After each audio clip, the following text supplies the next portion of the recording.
The Forgotten Atrocities of Unit 731.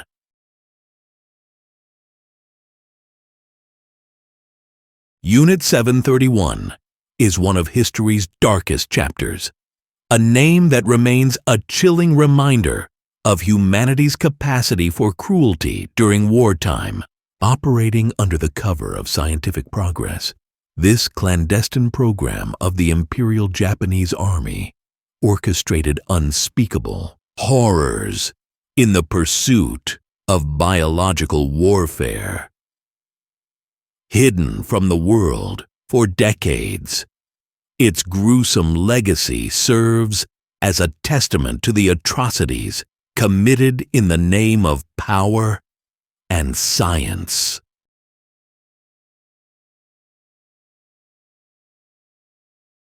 The origins of Unit 731 trace back to the 1930s during Japan's occupation of Manchuria.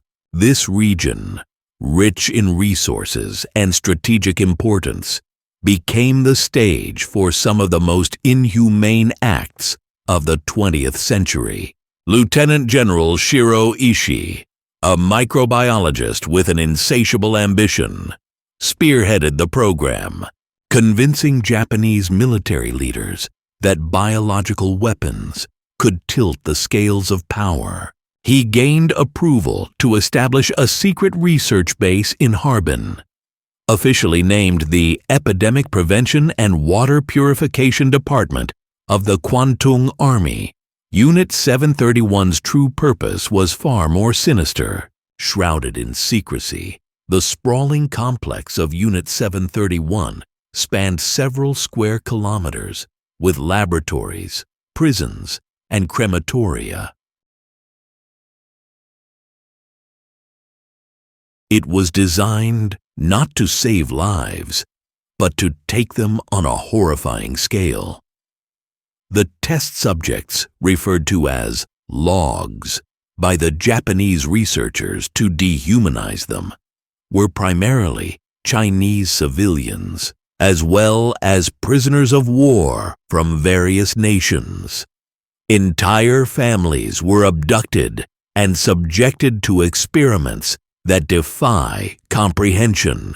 Men, women, and children were locked in cells and used as living subjects in a range of grotesque tests. The experiments carried out by Unit 731 were designed to explore the limits of human endurance and the lethality of biological weapons. Plague-infested fleas were bred to spread bubonic plague, cholera, and anthrax. These fleas were dropped over Chinese villages via ceramic bombs, leading to outbreaks that killed thousands. Researchers exposed victims to extreme temperatures, deliberately infecting them with frostbite to observe how their bodies decayed. Limbs were amputated without anesthesia to study blood loss, and then sewn back on in unnatural positions. Unit 731 also conducted vivisections on live subjects. Prisoners were dissected without anesthesia to study organ failure and the effects of diseases on internal systems. Pregnant women were impregnated by force and then subjected to experiments, often resulting in the death of both mother and child. The unit's scientists claimed these atrocities were conducted in the name of medical advancement, but the true motivation was to perfect methods of biological warfare.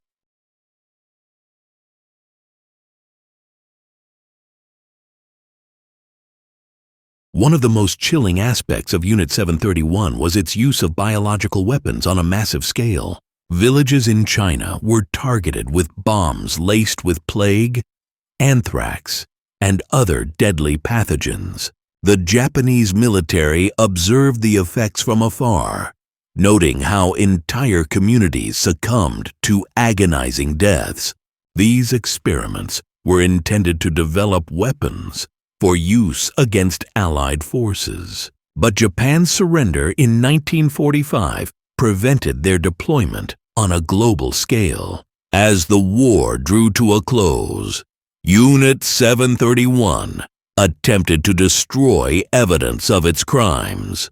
Facilities were demolished, documents burned, and remaining prisoners executed. Despite these efforts, the truth began to emerge.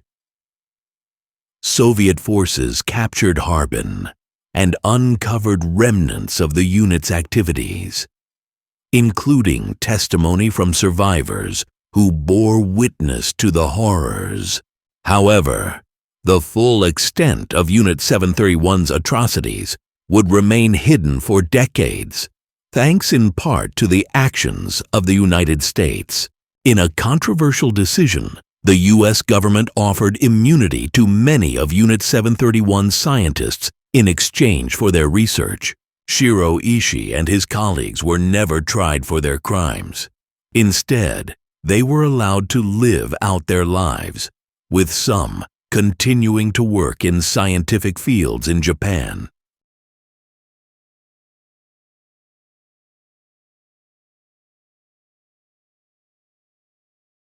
The justification for this immunity was the potential value of Unit 731's findings in the context of the Cold War. The data obtained from human experimentation was deemed too valuable to be ignored, even at the cost of justice. For the victims and their families, this decision was a cruel betrayal. Survivors who endured unimaginable suffering were denied justice, while the perpetrators evaded accountability. The legacy of Unit 731 remains a scar on the collective memory of Asia, a reminder of the horrors that can occur when humanity's moral compass is abandoned in the pursuit of power. The atrocities of Unit 731 have been the subject of historical investigations, documentaries, and survivor testimonies.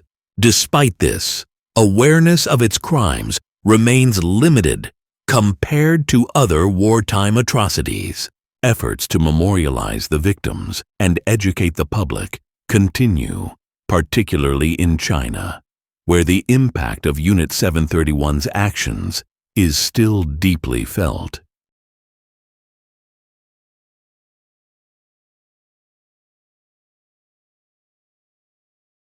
In Harbin, a museum now stands on the site of the former facility, a stark reminder of the suffering inflicted by this program. Unit 731's story is one of unimaginable cruelty, but it is also a cautionary tale. It underscores the dangers of unchecked ambition, the dehumanization of others, and the consequences of sacrificing ethics for progress. The victims of Unit 731 deserve to be remembered, their suffering a reminder of what can happen when humanity turns its back on compassion and morality. The history of Unit 731 is not just a tale of war crimes. It is a testament to the need for vigilance in safeguarding human rights and dignity, even in the darkest of times.